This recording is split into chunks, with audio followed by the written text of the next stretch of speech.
ஆண்டவரும் இரட்சகருமாகிய இயேசு கிறிஸ்துவின் நாமத்தில் உங்களை அன்போடு கூட வாழ்த்துகிறேன், வரவேற்கிறேன். இன்றைய தேவனுடைய வார்த்தை உங்களுக்கு பிரயோஜனமாய் இருக்கிறது என்பதை அறிந்து கர்த்தரை துதிக்கிறேன். இந்த நாளில் நாம் தியானிக்க போகிற இன்றைய தேவனுடைய வார்த்தை பரிசுத்த லூக்கா எழுதின சுவிசேஷம் 22வது அதிகாரம் 31வது வசனம் 32வது வசனம்.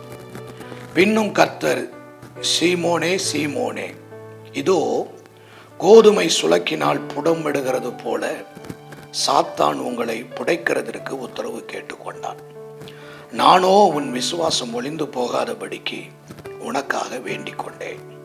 நீ குணப்பட்ட பின்பு உன் சகோதரனை ஸ்திரப்படுத்து என்றார். கிறிஸ்துவுக்குள் அன்பான தேவ பிள்ளைகளுக்கு அன்பின் வாழ்த்துக்கள். இந்த நாட்களிலே நம்முடைய விசுவாச வாழ்க்கை மிகப்பெரிய சவாலாக இருக்கிறதை நாம் பார்க்கிறோம். நம்முடைய வாழ்க்கையிலே தேவனை விசுவாசித்தாலும் கூட அந்த விசுவாச வாழ்க்கையிலே அநேக போராட்டங்களை, கடினமான பாதைகளை நாம் சந்திக்க வேண்டியதாக இருக்கிறது. கடைசி நாட்களில் நம்முடைய விசுவாசத்தை ஒளிந்து போகும்படி பொல்லாத பிசாசானவன் அநேக தந்திரமான காரியங்களை செய்து நம்முடைய விசுவாச வாழ்க்கையிலே நம்மை தடுமாற செய்கிறான். விசுவாச வாழ்க்கையிலே ஒரு பெரிய தடுமாற்றத்தை அவன் உண்டாக்குகிறான். ஆனால் பேதுருவினுடைய வாழ்க்கையிலே அப்படிப்பட்ட ஒரு விசுவாச போராட்டம் வந்த பொழுது ஆண்டவராகிய இயேசு கிறிஸ்து சொல்லுகிறார், நான் உன் விசுவாசம் ஒளிந்து போகாதபடிக்கு வேண்டுதல் செய்கிறேன் என்று சொல்லி. இன்றைக்கும் நம்முடைய விசுவாச வாழ்க்கையில வருகிற போராட்டங்கள், நெருக்கங்கள், அவமானங்கள் நம்முடைய விசுவாசம் ஒளிந்து போகாதபடிக்கு ஆண்டவராகிய இயேசு கிறிஸ்து பிதாவினிடத்திலே அவர் வேண்டுதல் பண்ணுகிறார்.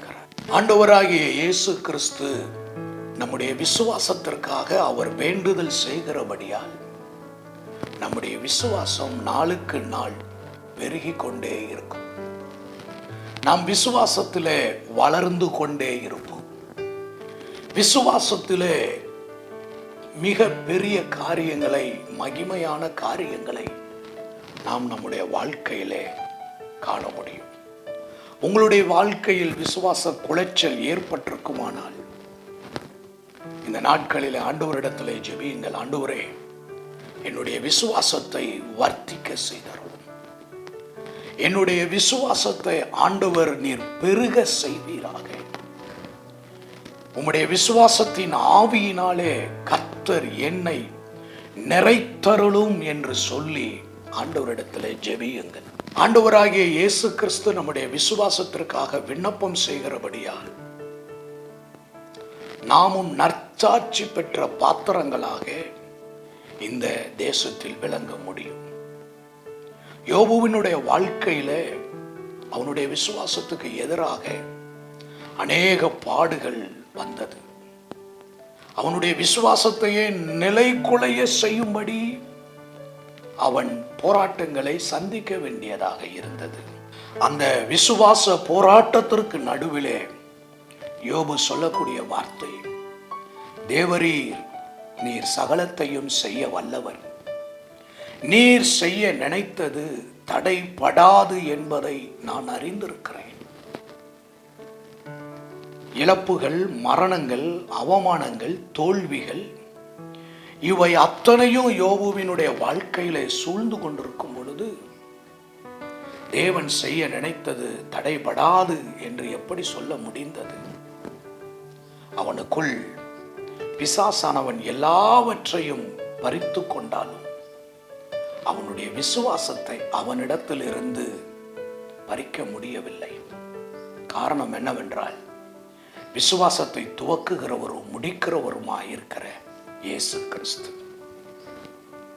நம்முடைய ஓட்டம் இயேசு கிறிஸ்துவை நோக்கி பொறுமையோடு நாம் ஓடிக்கொண்டு இருப்போமானால் நம்முடைய விசுவாசம் பெருகிக் கொண்டே இருக்கும். ஒரு தேவ மனிதனுடைய வாழ்க்கையில் பிசாசானவன் எதை வேண்டுமானாலும் எடுத்து எறிந்து விட முடியும், பறித்து கொள்ள முடியும், அழித்து விட முடியும். ஆனால் ஒரு தேவ மனிதருக்குள் இருக்கிற விசுவாசத்தை சத்துருவினால் ஒரு நாளும் பறிக்க முடியாது. காரணம், விசுவாசத்தை துவக்குகிற இயேசு கிறிஸ்து அந்த தேவ மனிதனோடு இருப்பார்.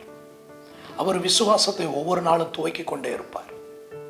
விசுவாசத்தில் சோர்வுகள் வரும் பொழுதெல்லாம், ஆவிக்குரிய வாழ்க்கையில் சோர்வுகள் வரும் பொழுதெல்லாம் ஆண்டவர் நமக்குள் செய்கிற வேலை, அவருடைய விசுவாசத்தை நமக்குள் அனுப்புவார். அந்த விசுவாசத்தை நமக்குள் அனுப்பி நம்மை விசுவாசத்தால் நிரப்புவார். விசுவாசத்தினுடைய ஆவியினால் நிறைய பண்ணுவார். விசுவாசமான வார்த்தைகளை ஆண்டவர் பேச வைப்பார். இன்றைக்கு நம்முடைய வாழ்க்கையிலும் கூட பலவிதமான பாடுகள், நெருக்கங்கள், போராட்டங்களை நாம் சந்தித்துக் கொண்டிருந்தாலும் விசுவாசத்தை துவக்குகிற இயேசு கிறிஸ்துவை நோக்கி நாம் தொடர்ந்து பிரயாணப்படுவோம். ஆண்டவர் நமக்கு வேண்டிய கிருபைகளை தந்து ஆண்டவர் நம்மை நடத்துவாராக. ஆண்டவருடைய சமூகத்தில் ஜெபிப்போம். விசுவாசத்தை துவக்குகிறவரும் முடிக்கிறவருமாய் இருக்கிற இயேசு கிறிஸ்துவே, உம்மை நோக்கி நாங்கள் ஓடி வருகிறோம். உம்முடைய சமூகத்தை நோக்கி நாங்கள் ஓடி வருகிறோம். எங்கள் விசுவாசம் ஒவ்வொரு நாளும் பெருகட்டும். விசுவாசத்தில் வளர, விருத்தி அடைய ஆண்டவர் அனுகிரகிக்க ஜெபிக்கிறோம். இயேசுவின்